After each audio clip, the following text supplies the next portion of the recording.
So today I got my EBT deposit and I had gone to the store and filled up my cart with all the goodies, all the good stuff, all the snacks, all the junk food, everything you could think of. And they're paying, and this lady saw that I took out my EBT card and she's like, there's no reason why I should be on EBT and getting my nail done. And if I spent $250 on my nails, that's none of your business. Got off the phone with them and they are taking away all my benefits. You know, the cashier helping her at checkout likely isn't earning much herself.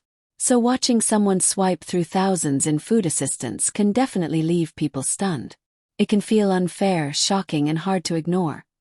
But everyone, today we're diving into some of the wildest and most talked about recent assistance program moments caught on camera. And trust me, the final story is the one that will leave you speechless. Not my card. Oh, it's fine. You want to try another card? No, I want to try this card. I know this card. What kind of card is it? This card is gonna go through. What kind of card is it? It's my EBT card. It's been going through. I will try it again now. It's still declined. I know you lying. You might want to call your card because it ain't working. It's declined. I called this card before I got here. I just had one on me yesterday. What you mean? What something be wrong with your screen or something? Come on around here. It ain't nothing wrong with it. You started again, though. Now this is bullshit right here. And how awkward is that, right? You're either gonna have to pay some way or get out of line. But some people don't like to give up that easy. The manager, somebody, you need to get somebody over here. You need to find somebody quick. I know damn well I got money on my card. Come here, come tell her, because this card is Somebody have to tell me something. Somebody have to tell me something. Yes, ma'am, can I help you? She saying my card ain't work. Swipe it again for me, man. It declined. It's not working. Oh, I got money on this card. I just checked this card yesterday. Go like, okay. You want to swipe it again then, ma'am? I'm going to let you swipe it till you get tired. Decline. Swipe again. You know what? Don't even worry. Okay, Good day. And I just had money on my card the other day. Mom, where the groceries at? With me, and I know money was on my card. Honestly, once you've swiped that card 10 or even 20 times and it still keeps getting rejected, there comes a point where you have to accept that it's not going through. Standing there any longer only makes the situation more awkward. To that stage, there are really only two choices. Either walk away from the purchase or pull out another way to pay. It sounds unbelievable, but moments like that create some of the most tense scenes in public checkout lines. Food stamp office, and you know what? I think I'm getting sick of y'all. Started my morning once again getting cussed out. Couldn't even get my script off before she said, I'm calling about my food stamps. I'm calling about my food stamps. Okay, cool. What about your food stamps? She said, I get a letter saying that my food stamps are going to go down to $50 a month. $50 is enough to eat off of, blah, blah, blah. Okay, cool. Place her on a brief hold, go to looking at her account. I see two things. I get back on the phone first thing. Yes, your food stamps are getting cut down to $50 a month. I gave her the reason, let her know I'm not in control of that. I'm not no caseworker. I work in the call center. Secondly, I see you got over $1,000 worth of food stamps on your card, well over $1,000, because you ain't used your food stamp card in 8 months, since the summer of last year. But you calling me, cussing me out because they going down to $50. You can't be too worried about the price of food if you got over $1,000 in stamps and ain't used it. I said all that to say, stop calling me with the bullshit. Honestly, just imagine being the person answering phones at an assistance benefits call center. From morning to evening, you're dealing with frustrated callers, confused recipients, and people demanding answers you may not even have the power to give. All day long, it's one stressful conversation after another, listening to complaints, anger, and desperation, while knowing there are many situations where there is simply nothing you can do to fix the issue from your side. That kind of non-stop pressure would wear anyone down. Wow, that's crazy. Oh my God.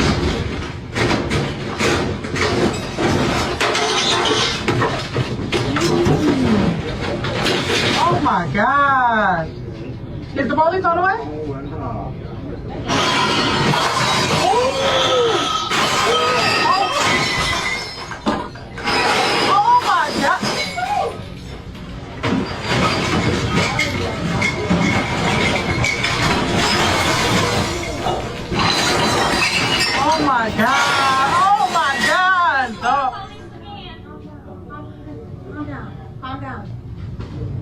Wow, this is crazy. I don't even know what I get.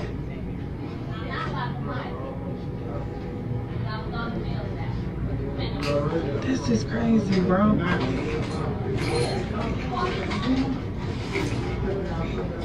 So when you really look at what happened, this outburst solved absolutely nothing. The benefits she came in expecting were never received, the items she wanted were never taken home, and the entire trip turned into a disaster. Instead, the only result was massive destruction left behind, a store facing damages worth hundreds of thousands of dollars, and every reckless action being captured on surveillance cameras. In the end, what should have been a simple shopping visit became a criminal incident with serious consequences. Now, I came down to the store because I thought my food stamps were supposed to be loading, and there's nothing on there. So I reached out to the office, and there's a recording that says, due to the government shutdown, all benefits are placed on hold and no money will be loading. So I had a cart full of stuff because I just assumed it was going to be on there like it always is. And I'm not 100% sure. So then I called over to the housing office about the rent check, and they told me the same thing. It says, due to government shutdown, all funding has been stopped. Rent payment, please reach out to your landlord, as rent payments will not be funded for at least the month of October. Anyone else having this problem? Let me know in the comments, because I'm not really sure what to do now. This happened during the government shutdown in October and November, and for many families who rely on food and housing assistance, it was a frightening time. People were left wondering how they would survive if those benefits stopped or were delayed. When basic support is all someone has to depend on, even a small interruption can create a major crisis. But then they don't want to be associated with America. So it's like it's like a sugar baby, right? I want to be with this guy not because I like him, not because I want to marry him, not because he's handsome, but because he's got money. And once his money's done, I'm out. You know how many Hispanics have told me that if this country were to fall, they would go back home? They would escape. They would go back to their home country. So you're only here for the benefits. And whether that be government benefit or the benefit of actually having the opportunity, but you have no loyalty to this country. I don't respect people like that. You're not American in my eyes. I don't care if you were born here or not. Many people would say that relying on assistance long-term is not an ideal way to live.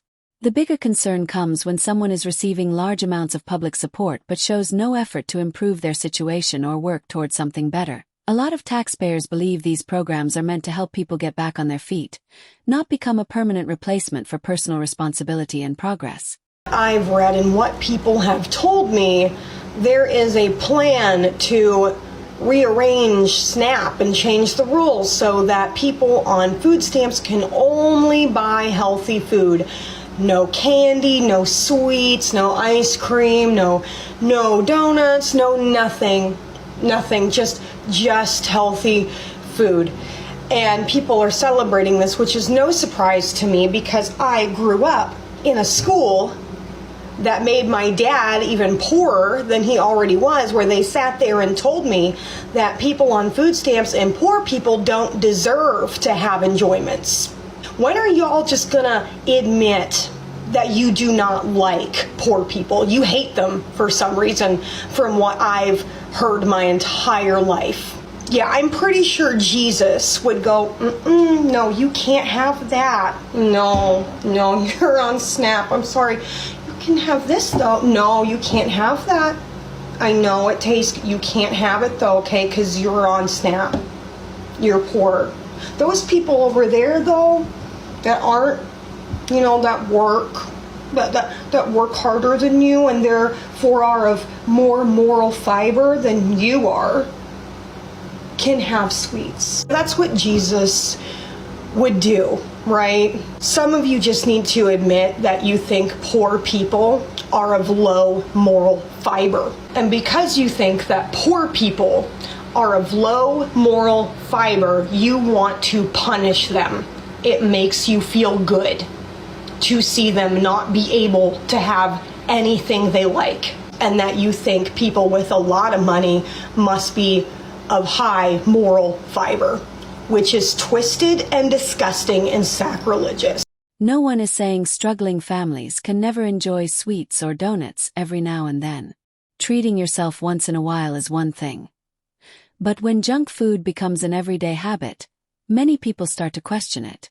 Items like that are seen as extras, not necessities, and a lot of critics feel those kinds of purchases should come from personal spending rather than assistance funds. Quarter cash. EBT. You said EBT? EBT. We don't take EBT here. It's not a fast store. Bro. They take EBT everywhere else. Come on, yo. Yeah, but this is hair and all sweet. No, we're not scamming, yo. We could try it, yo. It's not. So now I'm gonna use this everywhere else, but I can't use it here. Because, yo, it's not a food store. Like, you can only buy food with it. Bro, this is rashes. Okay, yeah, but this is a hair store side. It's not food. You can't. Do I need to snap in here? I mean, yo, you can do whatever, yo, but like we can't take EBT. Yeah, Bro, I'm stressed out. You either gonna take the card or what? Like, sorry, I can't do it, yo. I'm taking these braids out tonight. I need my bundles done tonight. I mean, I can try to hook you up, but we can't take EBT, yo. All right, bro. All right. Hey, yo. Did she walk into a hair and beauty makeup store or whatever and try to buy weaves or braids on EBT of all things? This is getting absolutely old. People trying to buy Starbucks, people trying to buy Taco Bell, people trying to buy anything and everything with an EBT card except the food they're supposed to be buying to survive. This is, I can't anymore. I really. As most people know, EBT is the modern version of what used to be called food stamps, and the purpose of that program is simple. It is meant to help pay for food, so when those funds are used for anything outside approved groceries, it raises serious concerns. If a seller is allowing that to happen, then it becomes direct abuse of the system, and many taxpayers see it as the government being taken advantage of through fraud. Their existence. Why should you get food stamps? Well, I don't get a lot of them. I accept the assistance for your kid because it's to feed my kid. Shut the f up. I accept the assistance for your kid in terms of the time you have to take them to the, hospital or whatever, all that stuff, because you have to take time away from work. So it makes sense that has helped. Why the f you get food stamps? Because you've chosen to follow a passion instead of go get a job. Like the rest of the moms out there that take care of their kids. That is disgusting. What the f is wrong? Not that I don't want to work. I do. End all benefits. I'm done. I'm done. It's just like, what the f? Every single person that has had food stamps on the show does not deserve it. Okay, well, that's your opinion. No, it's not my opinion. You've chosen to follow a hobby instead of get a job. I tried to make it a career, and I've... Exactly. You tried to make your business work, so we decided to... Well, it did. From what it looks like, this woman may have tried launching a small business or side income with hopes of turning it into a full-time living. But when that income wasn't enough to cover everyday needs, she ended up depending on food assistance. And that's where many people raise concerns. Because if a new venture is still unstable, it usually needs to remain a side project until it can actually support a household. Relying on public benefits while waiting for that business to succeed often becomes a controversial issue. Shopping in Trader Joe's, it was crowded as hell, and you know that store is tiny as and they do it on purpose. And again, I was in there for an hour, peak crowded time on the weekend, and I go to check out, and this man is like, "Oh, make sure you run it as credit because our machines are down." I'm like, "Baby, I don't run any shit. This is the EBT card."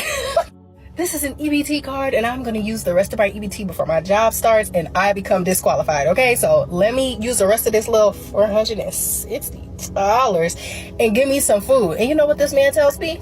The EBT machine is down. And he looking at me, and I'm looking at him. He looks at me, and I look at him, and he looked at me, and I looked at him. Give me the food for free. I'm on EBT and I just spent an hour in here shopping. It was only $84 worth of food. And you're telling me instead of giving a customer with EBT card, instead of giving me the food for free, you'd rather have an employee put all of that food back? What? And send me home foodless? Could I have put it on my credit card? Yeah. But why would I do that? There's a reason I'm on EBT. It's unclear what exactly led to her frustration. But the situation inside the store escalated quickly. She went on to criticize the place, pointing out its small layout and how limited the employee's response seemed in the moment. Still, regardless of the complaints, the behavior crossed into chaos rather than resolution. And just when you think it can't get more intense, The final clip in this series is the one that really takes things to another level. An EBT card and I had my nails done. So today I got my EBT deposit and I had gone to the store and filled up my cart with all the goodies, all the good stuff, all the snacks, all the junk food, everything you could think of. I'm there paying and this lady saw that I took out my EBT card and she's like, your nails are so pretty. How much did they cost you? And I'm like, oh, these were like around $250. And she's like, $250, but you have an EBT card? And I'm like, yeah, who are you to tell me how to waste my money? Then she proceeds to tell me that there's no reason why I should be on EBT and getting my nail done. I was like, that's none of your business. I could do my nails and spend however much money I want on my nails. Okay, you don't know if, what I had to do to get my nails done. You don't know if they were a gift. You don't know any of that. And if I spent $250 on my nails, that's none of your business. Y'all just need to stop being worried about what other people do with their EBT and how they spend their cash, what they do with their money. That's none of your business, okay? At all. Okay, you guys win. The Department of Children and Family literally just called me. I just got off the phone with them and they are taking away all my benefits.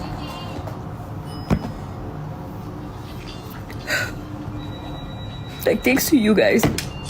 So all they told me was that a lot of people sent in my videos and a lot of people were calling, telling them to take a look at my page. They wanted to speak to supervisors and stuff like that. And after they reviewed my case, they decided to take the stamps away from me. Like, what you guys did is really, really messed up because my 7 children need it. And like, you guys were just so mad that you can't receive benefits and you wanted to take away from a mother that actually needs them.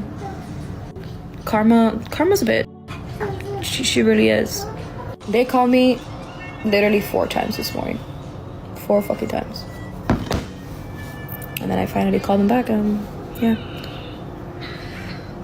Many viewers might have strong opinions about this situation, especially when it comes to how assistance benefits are used. In this case, some of the behavior shown in the clips has sparked criticism and debate online, particularly around spending choices and accountability. At the same time, situations like this often get judged from the outside without the full context behind them, which can lead to very different interpretations depending on who is watching. And that's where the discussion really opens up, about responsibility perception, and how these moments are handled in public view. That's all for this video. Feel free to share your thoughts on the clips and the issues raised here.